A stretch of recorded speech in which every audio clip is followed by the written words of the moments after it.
عاشق کا انجام۔ اسرائیل کا ایک قصاب اپنی پڑوسی کی کنیز پر عاشق ہو گیا۔ اتفاق سے ایک دن کنیز کو اس کے مالک نے دوسرے گاؤں کسی کام سے بھیجا۔ قصاب کو موقع مل گیا اور وہ بھی اس کنیز کے پیچھے ہو لیا۔ جب وہ جنگل سے گزری تو اچانک قصاب نے اسے سامنے آ کر پکڑ لیا اور اسے گناہ پر آمادہ کرنے لگا۔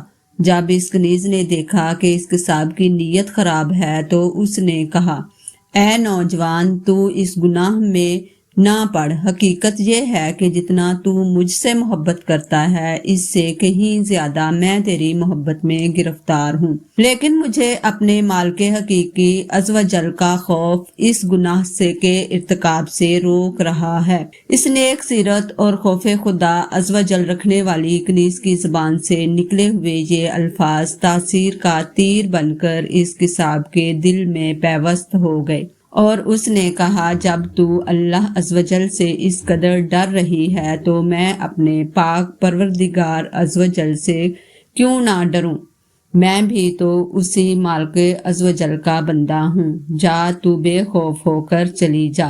اتنا کہنے کے بعد اس قصاب نے اپنے گناہوں سے سچی توبہ کی اور واپس پلٹ گیا۔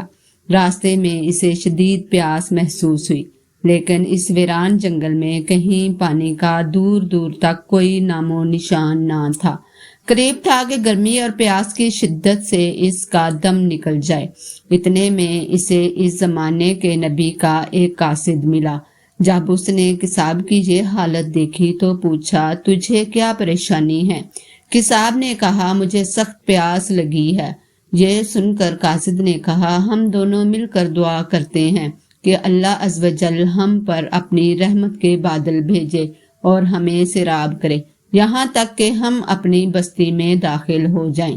قصاب نے جب یہ سنا تو کہنے لگا، میرے پاس تو کوئی ایسا نیک عمل نہیں جس کا وسیلہ دے کر دعا کروں۔ آپ نیک شخص ہیں، آپ ہی دعا فرمائیں۔ اس قاصد نے کہا، ٹھیک ہے، میں دعا کرتا ہوں، تم آمین کہنا۔ پھر قاصد نے دعا کرنا شروع کی اور وہ قصاب آمین کہتا رہا۔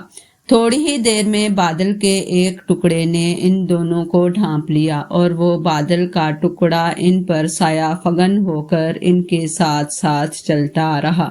جب وہ دونوں بستی میں پہنچے تو قصاب اپنے گھر کی جانب روانہ ہوا اور وہ قاصد اپنی منزل کی طرف جانے لگا۔ بادل بھی قصاب کے ساتھ ساتھ رہا۔ جب اس قاصد نے یہ ماجرا دیکھا تو قصاب کو بلایا اور کہنے لگا، تم نے تو کہا تھا کہ میرے پاس کوئی نیکی نہیں اور تم نے دعا کرنے سے انکار کر دیا تھا۔ پھر میں نے دعا کی اور تم آمین کہتے رہے، لیکن اب حال یہ ہے کہ بادل تمہارے ساتھ ہو لیا ہے اور تمہارے سر پر سایہ فگن ہے۔ سچ سچ بتاؤ، تم نے ایسی کون سی عظیم نیکی کی ہے جس کی وجہ سے تم پر یہ خاص کرم ہوا ہے؟ یہ سن کر کسان نے اپنا سارا واقعہ سنایا اور اس پر اس قاصد نے کہا، اللہ عز و جل کی بارگاہ میں گناہوں سے توبہ کرنے والوں کا جو مقام و مرتبہ ہے وہ دوسرے لوگوں کا نہیں۔ بے شک گناہ سرزد ہونا انسان ہونے کی دلیل ہے، مگر ان پر توبہ کر لینا مومن ہونے کی نشانی ہے۔